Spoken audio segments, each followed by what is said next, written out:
After a torrent of bad movies in a row, including straight-to-streaming films and big blockbusters I was excited for, we finally get a win.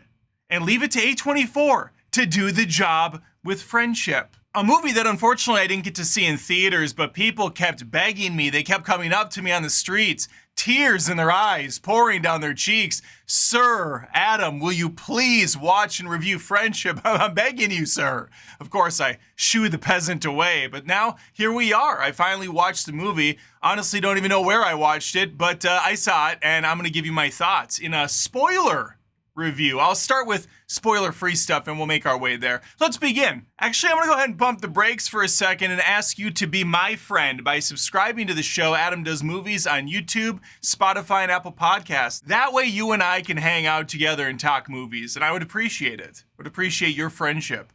Okay, let's begin. What we have here is an R-rated, hour and 40-minute dark comedy / dramedy. And according to IMDb, it came out in 2024, so where the hell have I been? I think it was probably a very limited release around the snooty critics market. But now us common peasants get to watch it together. Even though I guess technically I am a certified critic. What the hell were they thinking? I'm a big fan of Seinfeld. And the big pitch for that show, and the meta show within the show, is it's about nothing. And I think that's kind of how I would summarize Friendship. It's so simplistic and basic, with nuance, of course, and things going under the hood, that it has this odd charm to it.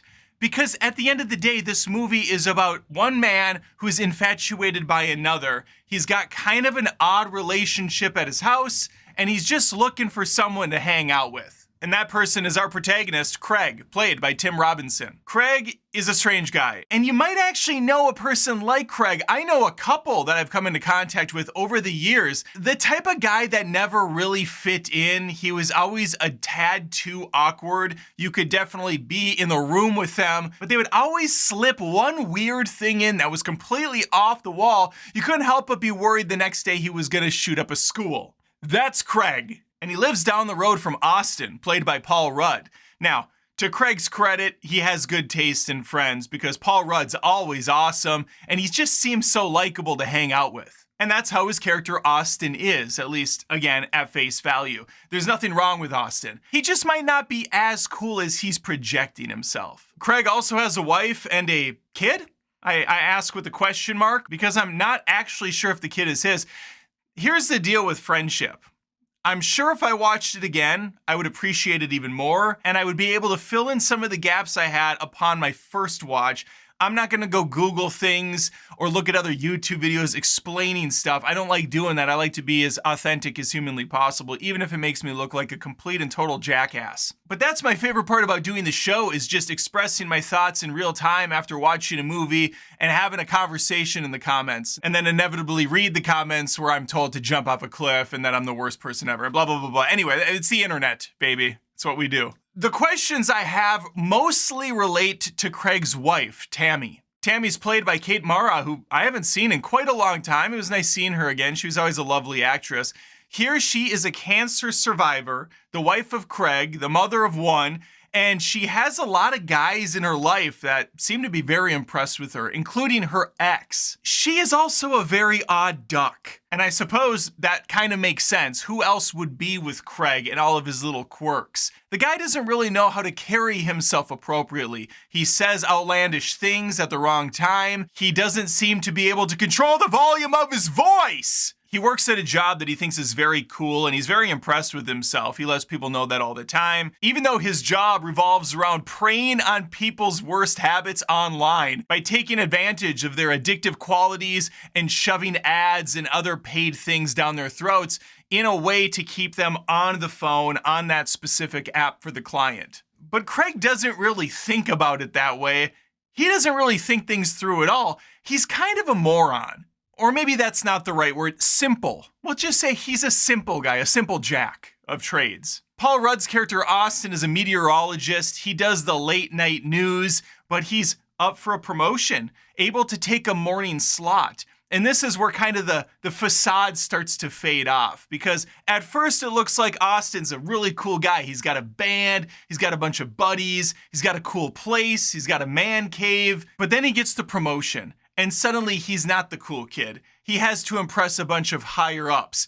He has to get rid of his band. He has to put on a performance for people that's not who he is. And later in the film, we will see there's a lot of phoniness going on with this guy. And so even though, yes, this may seem like a movie about nothing, there's actually a lot going on here. It's a movie with a lot of somethings.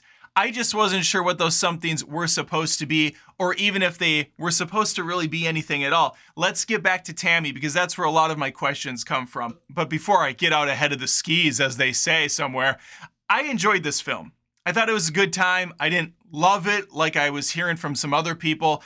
I think it was missing something, some hook that I thought was gonna hit at some point, but never did, as A24 movies sometimes do. They kind of subvert the expectations by not really going anywhere too exciting. It's just, at the end of the day, a movie about a few different broken people and how they share that space. But the wife, Tammy, is for me the one that had the most promise of going somewhere interesting and then just never doing it. Kate Mara does a fine job in this role, but her character is so puzzling. When the movie starts up, we're told she has survived cancer. She gets a lot of attention because of that, and her husband was with her side the entire time. As we get further into the movie, Craig's gonna take her down a series of tunnels where she's gonna willingly lose his ass. And she herself gets lost in there for, I think, a couple days while Craig goes back to work because he's such a dumbass. And this is where I thought, oh man, is she purposely doing this stuff for attention? Because she does have all these guys in the town that love her and think she's great. Did she fake cancer for attention?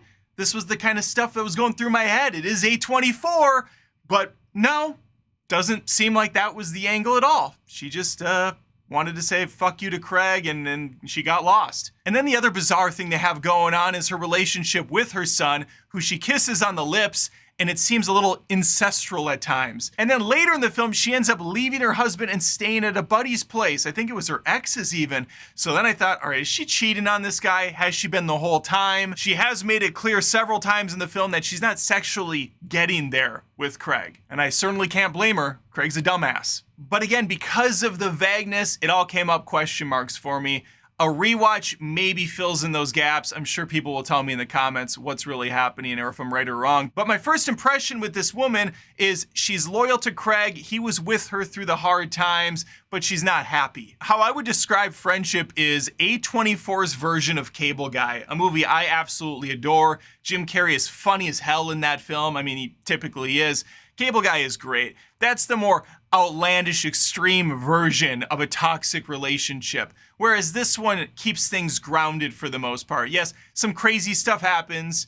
Craig breaks into the house at one point, grabs a gun and fires it. He's always putting his foot in his mouth around people, or in one specific instance, a bar of soap, which might be the most awkward, cringe-inducing thing you could watch for a good 45 or so seconds. My wife, who I watched this movie with, had to turn away, shut her eyes and cover her ears, and request for me to let her know when it was over because it was so hard to watch. This is how this scene unfolds. Austin invites Craig over after they had a wonderful night before together, and now Austin's got some other buddies here. Things are going well for a little while, but it's clear pretty early on that none of the other guys like Craig. They see how odd he is. And Austin is quickly gonna realize this as well. And things really escalate when they have a little sparring match with the boxing gloves, and Craig cheap shots Austin in the face, which prompts the rest of the friend group to come to Austin's aid. They start yelling at Craig how he ruined the night, he needs to get out.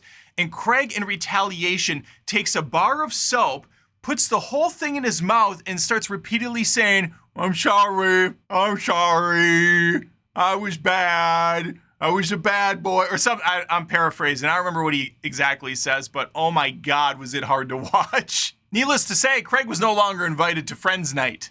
So in summary, Friendship was a very interesting movie. It's different, which I appreciate. It's not going to be for everyone for sure. It definitely has a dark, kind of twisted humor to it. Craig is very much out there. It might be a little too close to home for people that watch and go, oh my gosh, I know someone just like that. I'm trying to get them out of my life currently.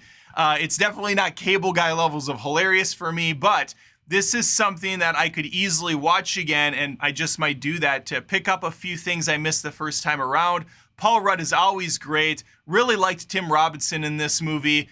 The whole cast does a good job, the small little cast that there is.